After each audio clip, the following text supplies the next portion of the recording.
All right, so today we'll be talking about Chapter 4, Section 1. It's titled The Stirrings of Rebellion. And we'll be discussing the conflict between Great Britain and the American colonies, how the colonists grew resentful over issues such as taxation, representation in Parliament, and general civil liberties.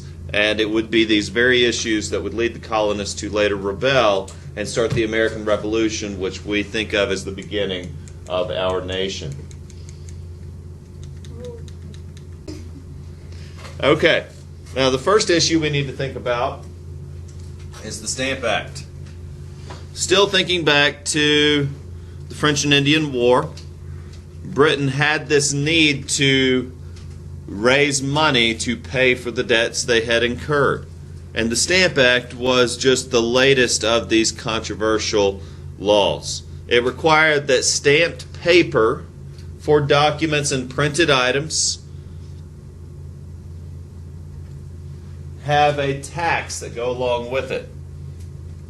Now, the purpose of this was to increase the amount of revenue coming to the British government from the American colonies. And so any piece of mail that traveled from a colony to another colony, or from a colony to Great Britain, would carry with it a special tax under the Stamp Act. And so another purpose of this was to finance the debts from the French and Indian War, as well as other European wars. You see, the wars had grown quite expensive. Not only had they incurred 1 million casualties worldwide, and it had been a global conflict, this stretched Britain's resources rather thin, and so they needed to raise money where they could to pay for this costly endeavor.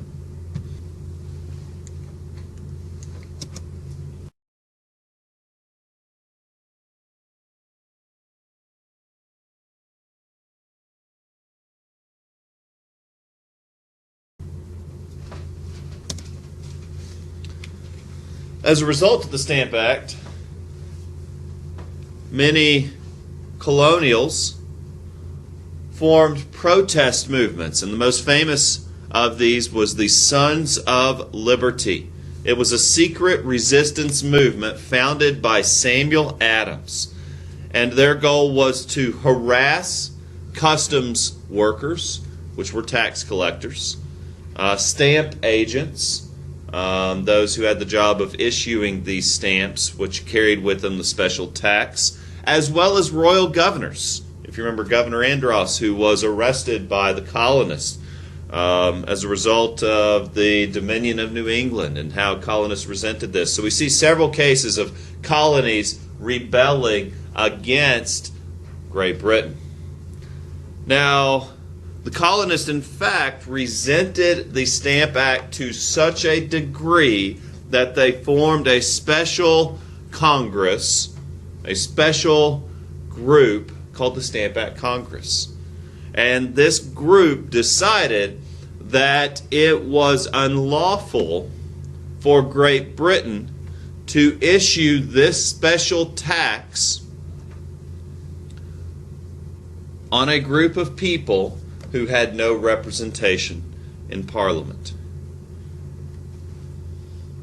It would be the same principle as if we imposed a special tax on Puerto Rico. You see, Puerto Rico is an American territory. There is no Puerto Rico senator. There is no U.S. Puerto Rican congressman. And they don't have representation in the United States government. We give them independence, yet we maintain the status of Puerto Rico as a territory. Well, we sort of own them, and we have since the early 1900s under a law called the Foraker Act. They are our territory.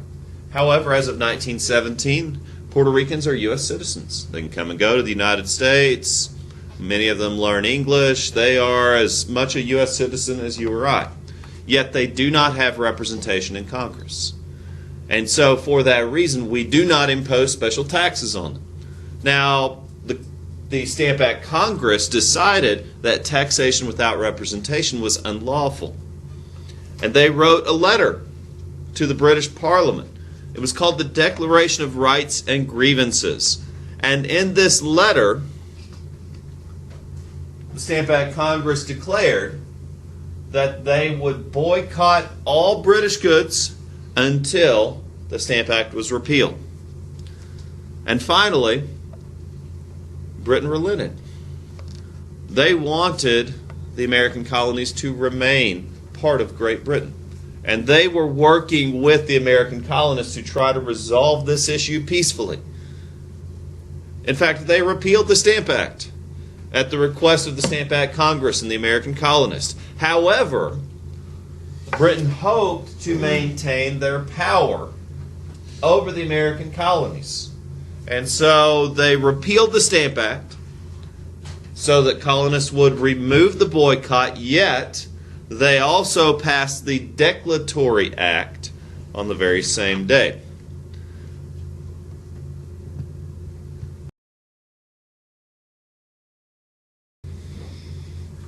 Now, with the Declaratory Act, this gave Parliament the right to impose further taxes on the American colonists. And the next one we need to discuss is the Townshend Acts, which this placed duties on imported materials, such as tea. The purpose of this law was to increase revenues, again from the colonies, same purpose as the Stamp Act. And the outcome of this was that the colonists were enraged. Samuel Adams and the Sons of Liberty organized a boycott, once again, of all British goods. American colonial women stopped buying British luxuries. In fact, American colonial women also joined resistance movements. And while women's lives were heavily restricted, they would form these movements in secret. Local spinning clubs, knitting societies, ladies' organizations that would meet for what seemed mundane purposes, but in actuality they were discussing these very revolutionary ideas that would lead to the American Revolution.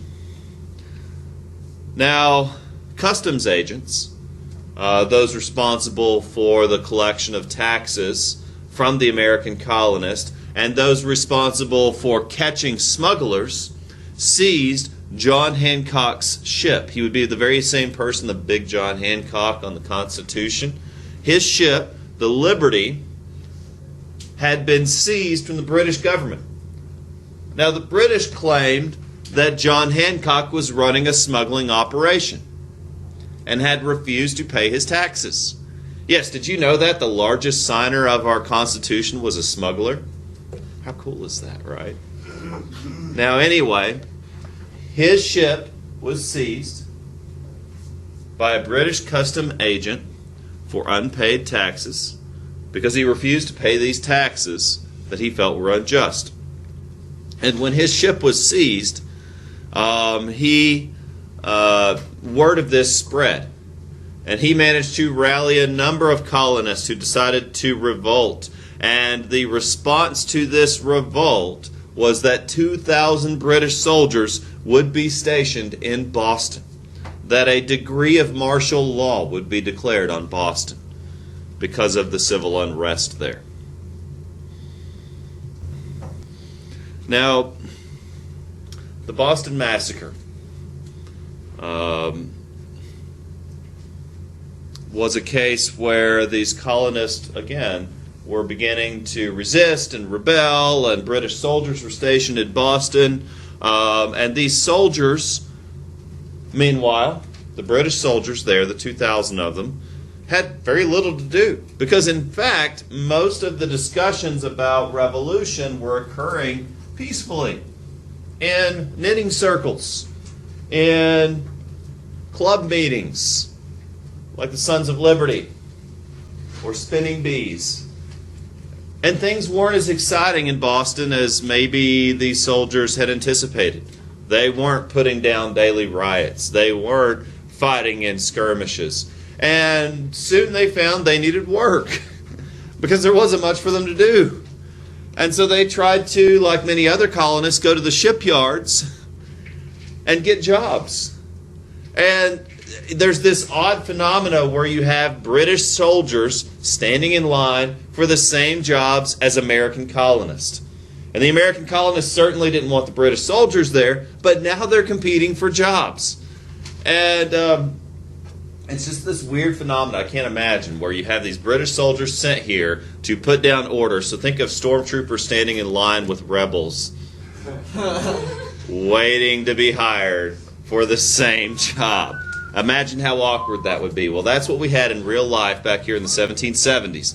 Now, meanwhile, the first violent action. So these soldiers finally got to see some action. A mob formed and started throwing stones and just started causing a riot and a general ruckus. And the British soldiers were sent in.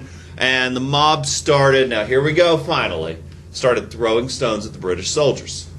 And started yelling at them and cussing at them and throwing chunks of ice and just generally just setting things on fire. Throwing paper. So, as the mob began throwing stones and began throwing chunks of ice, the British soldiers were standing there, and they've had this relatively peaceful situation, kind of boring, and now suddenly there's an angry mob. And now the angry mob is yelling at them and cursing at them and throwing stuff at them.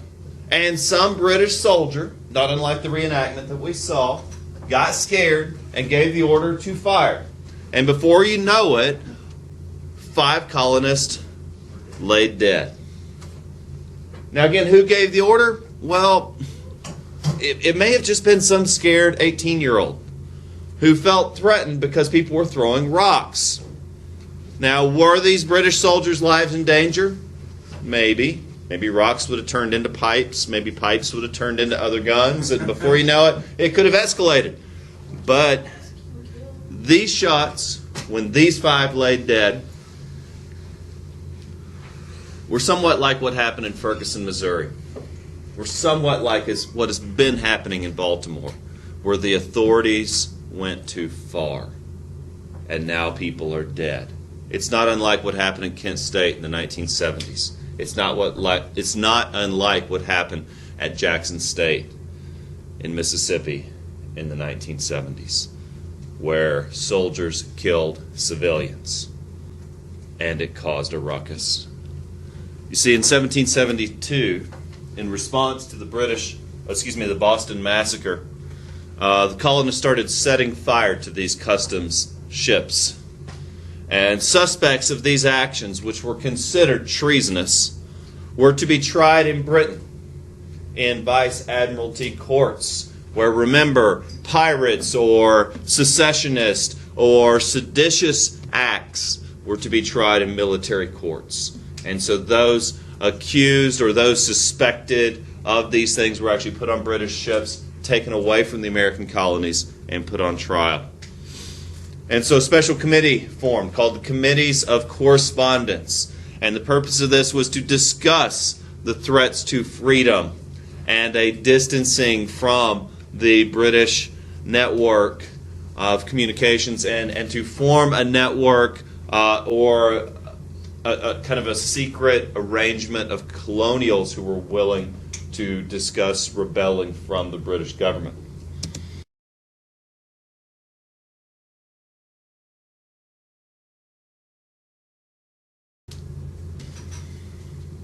One of the next rebellious acts leading up to the American Revolution, and some of you guys recreated this one, was the Boston Tea Party.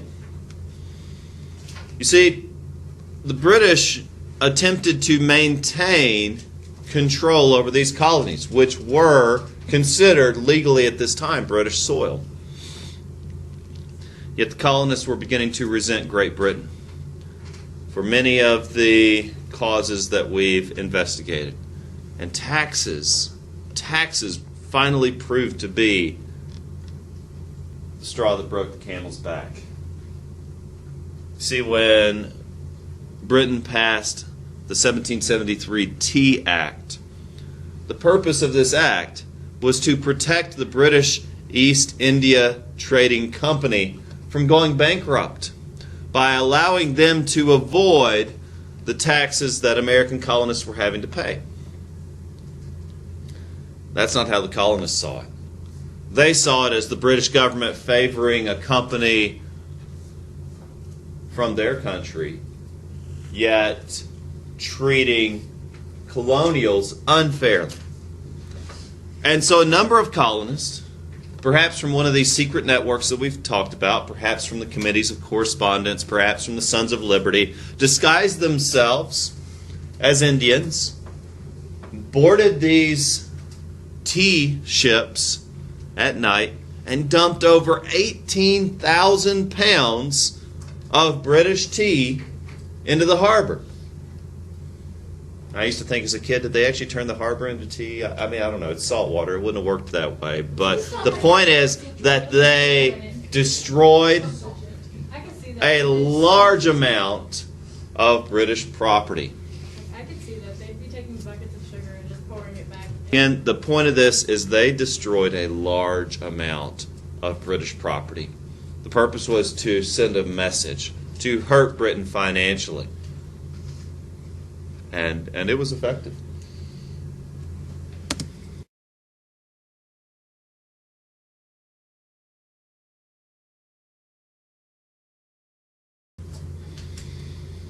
You see, 18,000 pounds of tea, that's a lot of tea. We're not just talking about liquid form, we're talking about the raw form. That's a lot of money. That tea perhaps has come all the way from the West Indies, all the way even from much further, maybe even from China. And so that boat made a year-long voyage, perhaps, only to have their cargo destroyed. 18,000 pounds worth, that might even be a couple ships worth of tea. This was enough to personally anger the King of Britain, who at this time was King George III. He was so angry, in fact, he pushed for Parliament to pass what were called in America the Intolerable Acts. And these were done to punish the Boston colony, to tighten control over Massachusetts. In fact, the Intolerable Acts closed Boston Harbor entirely. So you can go there today and you can see how busy this harbor is and how many ships are there. It's one of the largest harbors on the East Coast. And they shut it down. They said, you don't want to play by the rules, you're not going to play at all. They also began to quarter British soldiers in empty homes and buildings throughout the city. This angered colonists so much that it is now one of the Bill of Rights, one of our first 10 amendments of the Constitution, that you can't do this. So we only have 10 amendments in the Bill of Rights, in the most important document in our country. And one of those 10 is that you cannot quarter soldiers in empty homes during peacetime. So I know it doesn't sound like a big deal to you, but it is very important that it is now part of our law that our government does not have the right to make soldiers crash on your house. Our government does not have the right to invade your home. And we took it so seriously, we put it into the Constitution. Now, meanwhile, the British general stationed at Boston, at the Massachusetts colony, his name was Thomas Gage. He placed Boston under martial law. And that meant that the civilian government of Massachusetts was dismissed, that it would now be the British military who would rule the Massachusetts colony directly. And so the First Continental Congress formed in resistance to this. And this group met, representing all different colonies, all 13 colonies of the British colonies. So representatives came to this meeting. I believe it was in Philadelphia, which was not yet under martial law at this time. and they claimed that the American colonies had rights that were being violated. And this Continental Congress, representing all American colonies, agreed to support the protest against the British government. And so this movement, if it had a hashtag, it would be Colonial Lives Matter. Because now they are in unison and they are in agreement that something needs to be done.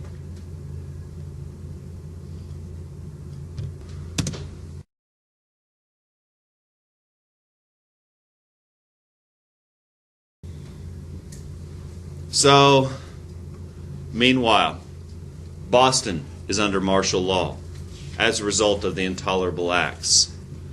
The Continental Congress has met and determined that they will support the protesters, and they began to form civilian militias.